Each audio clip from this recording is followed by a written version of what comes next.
Assalamualaikum warahmatullahi wabarakatuh.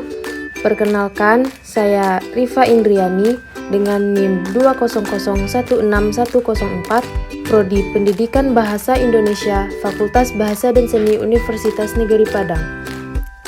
Baiklah, pada video kali ini saya akan mempresentasikan hasil rangkuman materi mata kuliah pengantar sosiolinguistik dari pertemuan 1 sampai pertemuan 15 yang diampu oleh Ibu dosen DRA Ermawati Arif MPD. Pertemuan pertama, kontrak dan orientasi perkuliahan yang memuat tujuan mata kuliah, materi mata kuliah, strategi perkuliahan, sumber belajar, evaluasi pembelajaran, tugas dan tagihan mata kuliah, serta kontrak perkuliahan. Pertemuan 2, konsep linguistik dan sosiolinguistik. Yang pertama, hakikat linguistik atau ilmu bahasa. Linguistik berarti ilmu bahasa. Kata linguistik berasal dari kata Latin lingua yang berarti bahasa. Orang yang ahli dalam ilmu linguistik disebut linguis. Ilmu linguistik sering juga disebut linguistik umum atau general linguistik, karena tidak hanya mengkaji sebuah bahasa saja. Ferdinand de Saussure, seorang sarjana Swiss, dianggap sebagai pelopor linguistik modern. Bukunya yang terkenal adalah Cours de Linguistique Générale pada tahun 1916.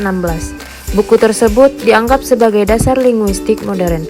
Beberapa istilah yang digunakan olehnya menjadi istilah yang digunakan dalam linguistik. Istilah tersebut adalah langue, language, dan parole. Langue berarti bahasa tertentu seperti pada fase bahasa Indonesia, bahasa Jawa, dan sebagainya. Langue berarti bahasa pada umumnya, seperti termuat dalam kalimat manusia mempunyai bahasa, binatang tidak mempunyai bahasa, sedangkan parole adalah bahasa dalam wujudnya yang nyata, konkret, yaitu berbentuk ujaran. Jadi, apakah objek linguistik itu? Tentu saja bahasa. Jika dikaitkan dengan istilah-istilah dari de Saussure, maka yang menjadi objek dalam linguistik adalah hal-hal yang dapat diamati dari bahasa, yakni parole, dan yang melandasinya yaitu langue. Yang ketiga yaitu sosiolinguistik sebagai linguistik terapan. Sosiolinguistik dapat dikatakan sebagai linguistik terapan. Hal ini dikarenakan kajian sosiolinguistik tidak hanya dari struktur intern saja, melainkan telaah dari struktur ekstern. Salah satu di antaranya digunakan sebagai landasan pengembangan praktis pengajaran bahasa. Pertemuan ketiga yaitu hubungan antara bahasa dan masyarakat. Yang pertama, bahasa dalam kajian linguistik dan sosiolinguistik. Linguistik adalah ilmu pengetahuan yang melibatkan dirinya dengan bahasa. Bahasa sebagai objek penelitian linguistik ditinjau dari batasan-batasan fungsi dan perkembangannya. Keberadaan struktur bahasa dapat ditinjau secara historis dan memberikan tempat yang spesifik, terisolasi, dan tersendiri di antara unsur-unsur kemasyarakatan lainnya. Yang kedua, pengertian masyarakat dalam kajian sosiolinguistik. Menurut Siswanto dan kawan-kawan, dalam Nur Said dan Maksan, sosiologi berasal dari bahasa Latin socios yang artinya kawan dan logos yang artinya ilmu pengetahuan. Jadi, sosiologi adalah ilmu pengetahuan yang mempelajari hubungan antara teman dan teman, yaitu hubungan antara seorang dengan seorang, seorang dengan golongan maupun golongan dengan golongan. Hubungan tersebut dilandasi oleh interaksi sosial. Menurut Sitorus dalam Nur Said dan Maksan, interaksi sosial adalah hubungan-hubungan dinamis yang menyangkut hubungan antara individu dengan individu, antara individu dengan kelompok, atau antara kelompok dengan kelompok yang berbentuk kerjasama, persaingan, dan pertikaian. Bila interaksi sosial terjadi, maka secara otomatis tindakan sosial sudah. Yang ketiga yaitu hubungan antara bahasa dan masyarakat. Hubungan antara bahasa dan masyarakat terjalin erat. Hubungan keduanya sangat mengakar. Bahasa menjalankan berbagai fungsi dalam masyarakat dan masyarakat melakukan hal yang sama terhadap bahasa. Jika salah satu tidak ada, yang lain akan terpengaruh. Bahasa adalah alat utama untuk berkomunikasi, untuk membangun perdamaian dan ketertiban dalam masyarakat, untuk menunjukkan otoritas dan kekuasaan, serta untuk mencapai tujuan dan sarana. Tapi, Bahasa juga bisa merusak masyarakat jika digunakan secara tidak tepat. Bahasa harus mengikuti kesesuaian yang mengatur masyarakat untuk menghindari konflik dan untuk memenuhi batas perbedaan individu. Namun, masyarakat mengatur bahasa dengan memberi preferensi apa yang dapat diterima dan tidak. Karena masing-masing dari masyarakat memiliki persepsi atau sudut pandang tersendiri. Yang keempat yaitu sosiolinguistik dan sosiologi bahasa. Menurut pendapat O.S. Akhmanova dan A.N. Marchenko, sosiolinguistik adalah bagian dari bahasa yang menyelidiki hubungan kausal antara bahasa dan gejala-gejala dalam kehidupan sosial. Menurut pendapat R. Gross dan A. Neubert, hubungan timbal balik antara bahasa dan masyarakat dapat ditinjau dari berbagai aspek, yaitu dari aspek sosiolinguistik maupun aspek sosiologi bahasa. Yang pertama termasuk bidang linguistik, sedangkan yang kedua termasuk bidang sosiologi. Ilmu sosiolinguistik dapat menawarkan banyak hal kepada ilmu sosiologi. Beberapa kriteria seperti berikut ini memiliki makna yang penting untuk sosiologi. 1. Menurut pandangan B. Russell, bahasa merupakan satu-satunya alat untuk mengenal ilmu pengetahuan. 2. Penilaian yang terlalu tinggi tidak dapat diberikan kepada interpretasi data-data bahasa untuk formulasi dan perkembangan teori sosiolinguistik. 3. Data-data sosiolinguistik memegang peran penting dalam cabang-cabang ilmu sosiologi. Efek timbal balik antara sosiolinguistik dan linguistik sangat banyak dan mendalam. Hal itu dapat dijelaskan oleh dua ciri sosiolinguistik. Pertama, oleh pengaruh-pengaruh yang khas dari faktor-faktor sosial terhadap fungsi bahasa secara keseluruhan. Yang kedua, melalui pengaruh fungsi sosial yang khas pada struktur bahasa, tingkatan-tingkatannya, dan unsur-unsur dalam struktur bahasa seperti fonologi, morfologi, tingkat sintaksis, fonem, kata, hubungan kata, dan kalimat. Hubungan timbal balik antara masyarakat, linguistik, dan sosiolinguistik memiliki ciri yang rumit. Hal itu mewujudkan bahwa sosiolinguistik memiliki peran yang menunjang. Selanjutnya yaitu pertemuan keempat, kontak bahasa dan diglosia. Yang pertama, pengertian kontak bahasa.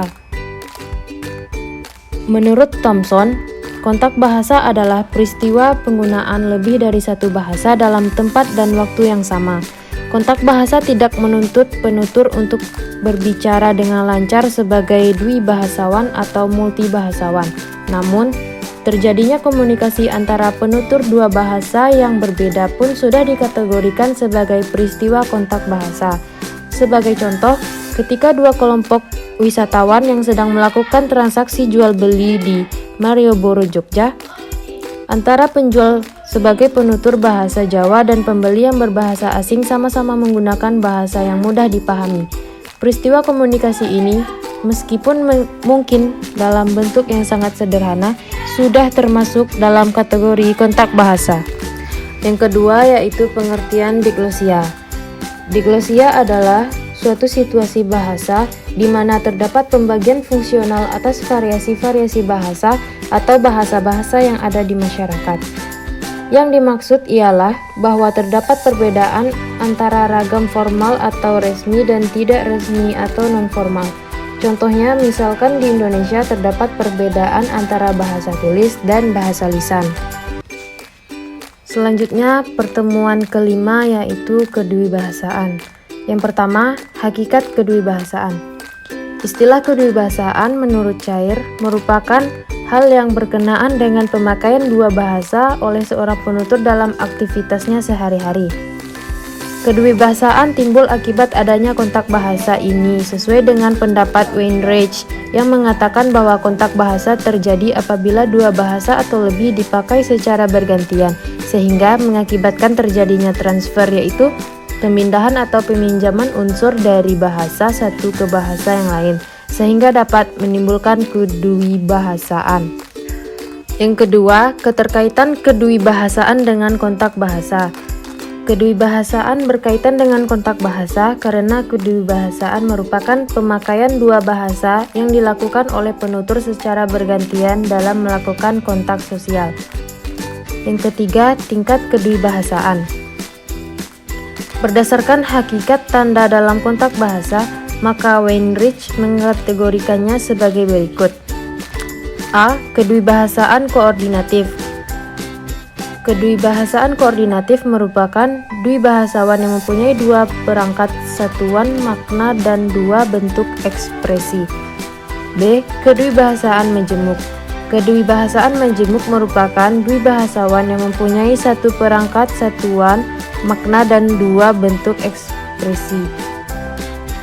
C. Kedewibahasaan subordinatif. Kedewibahasaan subordinatif merupakan dwibahasawan yang mempunyai satuan makna dari bahasa pertama dan dua bentuk ekspresi. Bentuk ekspresi bahasa pertama dan bentuk ekspresi bahasa kedua yang dipelajari melalui bahasa pertama. 4. Interferensi adalah bagaimana seseorang yang menganut bilingualisme menjaga bahasa-bahasa itu sehingga terpisah dan seberapa jauh seorang itu mampu mencampur-adukkan serta bagaimana pengaruh bahasa yang satu dalam penggunaan bahasa lainnya. Yang kelima yaitu efek kedewibahasaan.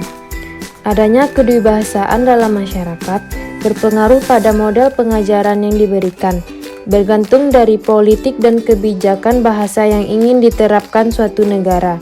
Adapun berbagai model pengajaran atau pendidikan yang timbul akibat adanya pengaruh kedewibahasaan antara lain yaitu 1. Model pendidikan yang mengarah pada asimilasi bahasa dan budaya. 2. Model pendidikan yang mengarah pada diversifikasi budaya. Selanjutnya pertemuan 6 yaitu menganalisis pemakaian bahasa berdasarkan konteks sosial dan budaya masyarakat dan implikasinya dalam pembelajaran bahasa Indonesia. Hubungan kelas sosial dengan pemakaian bahasa masyarakat adalah sekelompok individu yang bekerja sama satu sama lain. Kerjasama antar individu itu diwujudkan lewat bahasa. Masyarakat bahasa itu terbentuk karena adanya saling mengerti, terutama karena adanya kebersamaan dalam kode-kode linguistik yaitu sistem bunyi, sintaksis, dan semantik. Dengan demikian, dalam pengertian masyarakat sudah terkandung makna interaksi melalui komunikasi yaitu dengan bahasa. Ronald mengatakan bahwa setiap individu akan mempelajari peran sosial masing-masing melalui proses komunikasi. Proses tersebut berbeda antara kelompok sosial yang satu dengan kelompok sosial yang lain. Bernstein mengatakan, ragam bahasa yang digunakan berbeda antara kelompok sosial yang satu dengan kelompok sosial yang lain. Dengan demikian, ada variasi bahasa dalam suatu kelompok masyarakat, yaitu variasi bahasa berbentuk lengkap, yang biasa digunakan pada situasi formal dan variasi yang terbatas atau tidak lengkap, yang biasa digunakan pada situasi tidak formal atau dalam kehidupan sehari-hari atau bahasa sehari-hari. Setiap penutur bahasa mempunyai variasi bahasa tertentu dalam mengutarakan idenya. Bahasa Indonesia mempunyai variasi atau ragam resmi dan ragam tak resmi atau informal.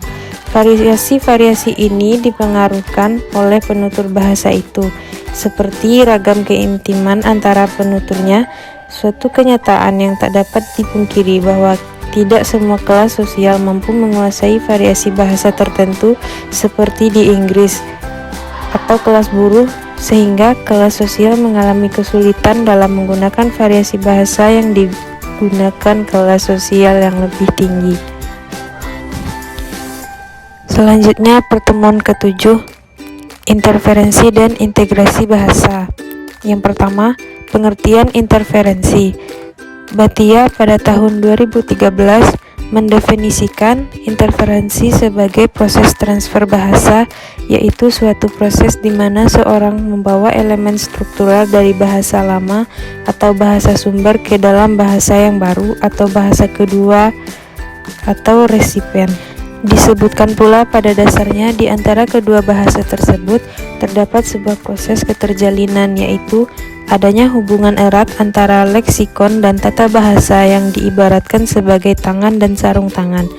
Karenanya, dalam situasi tertentu, khususnya saat pelafal mengalami kesulitan atau kendala dalam melafalkan bahasa baru, proses kognitif akan bekerja untuk memunculkan bahasa lama ke permukaan. Yang kedua, tataran interferensi. Interferensi dapat terjadi dalam semua tataran bahasa, misalnya dalam tataran fonologis, morfologi, dan sintaksis. Ketiga tataran ini dalam bahasa Indonesia, khususnya dalam penulisan nama badan usaha mengalami interferensi sebagai berikut.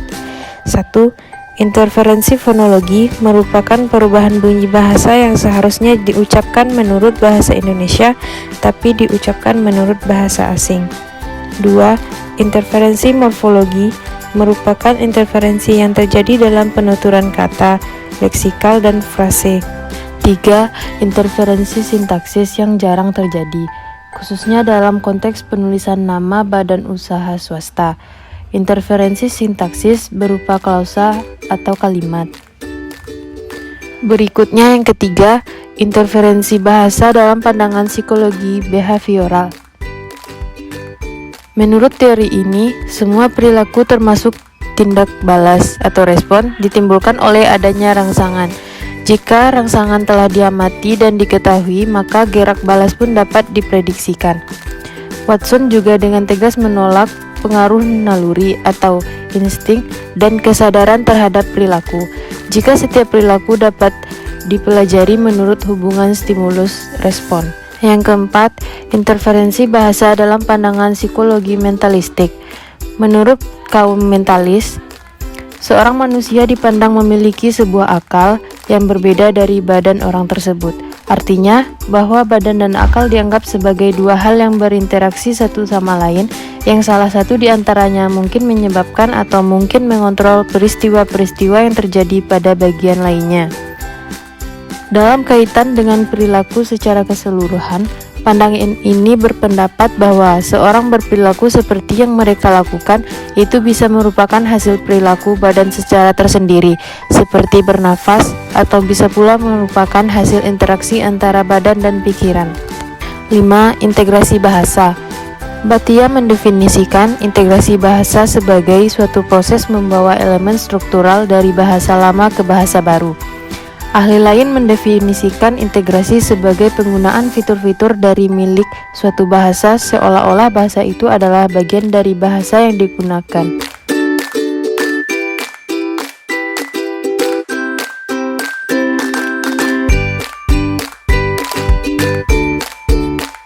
Selanjutnya pertemuan ke-10, variasi bahasa. A. Konsep dasar tentang variasi, ragam, langgam, dan bahasa. Pertama, variasi. Variasi adalah bentuk-bentuk bagian atau varian dalam bahasa yang masing-masing memiliki pola yang menyerupai pola umum bahasa indukasinya. Yang kedua, ragam bahasa adalah variasi bahasa menurut pemakaian yang berbeda-beda, menurut topik yang dibicarakan, menurut hubungan pembicara, lawan bicara, serta menurut medium pembicara. 3. Langgam. Menurut Kamus Besar Bahasa Indonesia, arti langgam adalah adat atau kebiasaan. 4. Bahasa. Konsepsi bahasa adalah sarana komunikasi antara anggota masyarakat dalam menyampaikan ide dan perasaan serta lisan dan tulisan. Dalam bidang akademik, bahasa menunjukkan perannya dalam berbagai disiplin ilmu. B. Sumber pencetus variasi bahasa. Dikutip dari Andriaseyo 2013, tokoh teori formalisme berasal dari Rusia yang menamakan dirinya Opayas, berkembang sekitar tahun 1914 sampai 1930. C. Kajian tentang variasi bahasa dalam linguistik umum dan interdisipliner keilmuan lainnya. 1. Kajian variasi dalam linguistik umum. Dalam linguistik umum ini, variasi dalam bahasa dikaji menjadi dua bagian. Yang pertama, variasi internal. Yang kedua, variasi eksternal. 2. Kajian historis komparatif. Yang dikaji dalam kajian historis komparatif adalah materi yang sama dengan tujuan yang berbeda. 3. Kajian dialoktologi. Dalam pemetaan variasi dialek, Dari bahasa yang dipergunakan konsep isaglos, yaitu garis yang menghubungkan dua tempat yang menunjukkan ciri atau unsur yang berbeda. Unsur atau ciri yang dikaji adalah dalam bidang fonologi, morfologi, sintaksis, dan leksis. 4. Kajian sosiolinguistik. Kajian sosiolinguistik adalah penggunaan bahasa. Dalam hal ini, kajian sosiolinguistik mencakup sosiolek dan fungsiolek. Dapat dikatakan bahwa variasi adalah yang timbul akibat dari penggunaan. D. Pengklasifikasian variasi bahasa. 1. Variasi bahasa dari segi penutur. 2. Variasi dari segi pemakaian. 3. Variasi dari segi keformalan. Dan 4. Variasi dari segi sarana.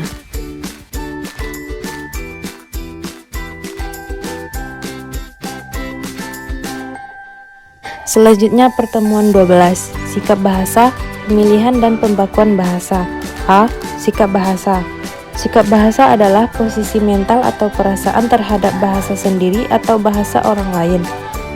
Sebagaimana halnya dengan sikap, maka sikap bahasa juga merupakan peristiwa kejiwaan sehingga tidak dapat diamati secara langsung.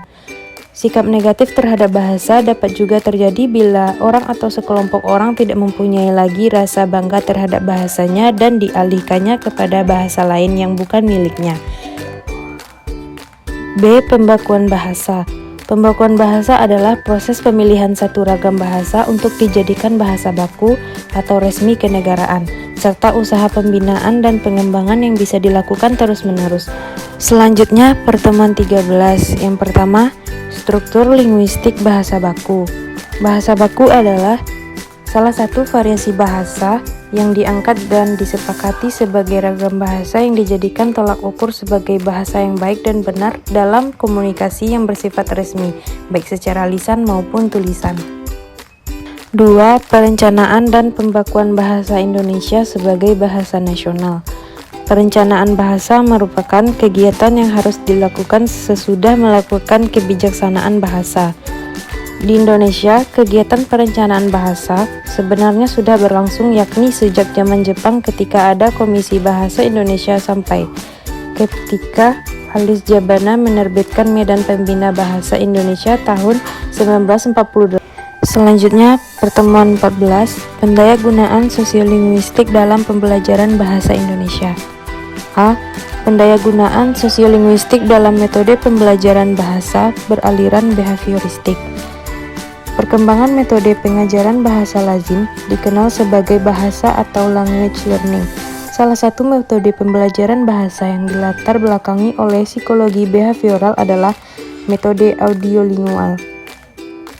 B. Pendayagunaan sosiolinguistik dalam metode pengajaran bahasa beraliran mentalistik. Psikologi behavioral mendapatkan tantangan keras dari psikologi mentalistik atau kognitivistik.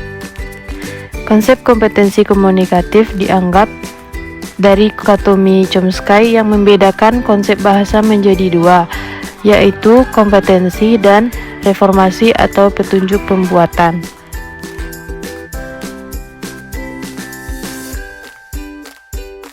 Sekian presentasi dari saya. Jika terdapat kekurangan, saya mohon maaf. Terima kasih. Assalamualaikum warahmatullahi wabarakatuh.